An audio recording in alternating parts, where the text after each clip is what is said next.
강영욱은 학창시절의 복싱 선수였습니다. 강영욱은 자신보다 큰 강아지들을 쉽게 제압하는 모습을 종종 볼 수 있는데요. 초등학교 5학년부터 복싱 선수로 활동했으며 분당 정보고 재학 당시에는 전국 아마추어 대회에 참가해 4강에 오르기도 했습니다. 36살이 된 지금도 170 중반대의 키에 매우 건장한 체격을 보유하고 있는데요. 강영욱은 일주일에 헬스를 3회에서 5회 정도 하고 있으며 매일매일 반려견 3마리를 따로따로 산책을 시킬 정도로 체력이 좋다고 하네요. 어렸을 때 그의 아버지는 강아지 공장을 운영하셨습니다. 심각한 자금난으로 인해 공장은 좁디 좁은 공간에 3층으로 쌓인 철창 사이사이마다 배설물이 항상 넘쳐 있었으며 3층 칸에 배설물이 넘칠 때는 1층까지 강아지에게 떨어졌고 그로 인해 강아지들에겐 배설물이 항상 묻어 있었습니다. 매일같이 청소해줘도 어린 강영욱이 감당하기에는 역부족이었다네요. 강아지가 아파도 비싼 치료비로 인해 제대로 치료해줄 수 있는 환경이 아니어서 바이러스에 걸린 강아지가 태어나면 안락사 비용이 부담돼 박스에 담아 논에다 버리곤 했다고 합니다. 강영욱은 훗날 그때를 회상하며 아버지는 정말 강아지를 좋아하지만 현실적인 문제에 부딪혀 깨끗하고 좋은 환경에서 키울 수 없다고 전했습니다. 강아지 공장을 운영하던 그의 아버지는 강영욱이 20살이 되던 해에 그만두시고 대리운전을 하신다고 합니다.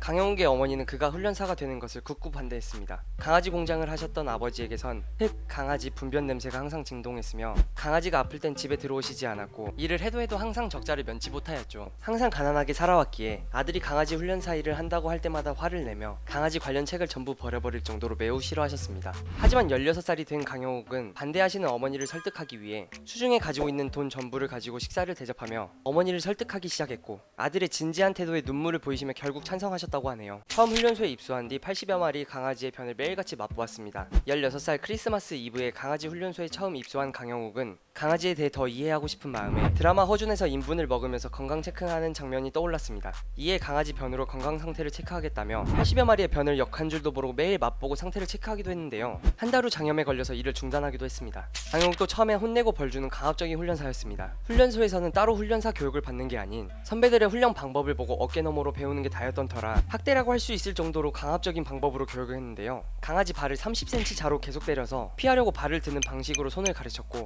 강아지의 목줄을 당겨 숨쉬기 힘들게 만들어 주저앉히는 방식으로 안자를 가르쳤습니다. 우리나라의 이런 강압적인 훈련 방식이 너무 싫었던 그는 다른 교육 방법을 찾기 위해 노가다를 해서 모은 500만원으로 비행기를 타고 해외로 가서 공부하기 시작했는데요. 노르웨이에서 좋은 스승을 만나 카밍 시그널에 대해 알게 됩니다. 생전 처음 보는 교육 방법에 충격을 받아 지금까지 자신이 해왔던 교육 방식이 강아지들에겐 씻을 수 없는 상처라는 걸 깨닫게 되었고 그로 인해 죄책감에 빠져 못하는 술도 마시고 울기도 했다고 합니다. 강영욱의 교육비는 원래 무료였습니다. 한국으로 돌아온 강영욱은 해외에서 공부한 교육법을 바탕으로 처음 자신이 터득한 방법을 알리기 위해서 여러 공원을 돌며 무료로 반려견 교육에 대해 가르쳐주기도 했는데요. 강영욱의 교육을 들은 수강생 중 이렇게 좋은 교육은 공짜로 하면 안 된다라며 강제로 18만원의 수강료를 지불한 반려견 보호자가 있었는데 그 보호자는 바로 현재 강영욱의 아내인 수잔입니다. 강영욱은 라디오스타에 출연하여 아내가 너무 아름다워서 만난 지 3일 만에 동거를 시작했다. 칫솔 하나만 들고 무작정 아내의 원룸으로 들어갔다고 말해 놀라움을 자아내기도 했는데요. 이에 아내 수잔은 본인 유튜브 채널에서 3일 만에 동거를 시작한 건 아니라고 해명하기도 했습니다. 강영욱은 아내가 한국인 어머니와 미국인 아버지 사이에 태어났다고 말하며 장인어른과 인상적인 첫 만남을 공개하기도 했는데요. 키가 2m 가까이 되는 미국인 장인어른께서 자신에게 자네 어디 강씨인가?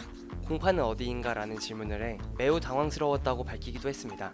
강영욱이 개통령으로 불린 이유가 있습니다. 기존의 명령 복종을 목적으로 했던 훈련 방식은 개급 막대 등으로 반려견을 강압적 물리적으로 훈련하였고 그 과정에서 반려견이 다치는 일이 비일비재했습니다. 특히 훈련을 받은 후에 사람을 무서워하는 부작용도 있었기에 보호자 입장에선 행복하게 같이 살고자 훈련을 시켰는데 이전보다 더욱더 힘들어지게 되는 경우도 있었습니다. 한편 강영욱은 우리나라에서 최초로 강압적인 훈련 방식 대신 문제가 되는 반려견 행동에 문제 원인을 파악하고 관심과 강한 표현 등을 활용했습니다. 이러한 방식을 통해 반려견이 스스로 생각하게 하고 보호자가 원하지 않는 행동을 하지 않도록 유도하는 거죠. 이와 같은 강영욱의 훈련 방법이 알려지게 되면서 우리나라에서 개 전문가, 견주, 개주인이라는 명칭이 반려견 훈련사, 반려견 보호자라는 명식으로 바뀌게 되면서 큰 인식의 전환을 불러오게 되었습니다. 강영욱은 국회의원이 될 뻔한 적이 있습니다. 제21대 국회의원 선거를 앞두고 자유한국당에서 개 관련 정책을 함께하자며 영입 제안을 했으나 제안 자체는 고맙지만 정치는 무서운 일이며 자신은 간투를 한 번도 써본 적 없고 조직 문화도 싫어해서 개와 관련된 어떤 협회나 단체에도 소속되어 있지 않다 라고 하며 단칼에 거절하였습니다.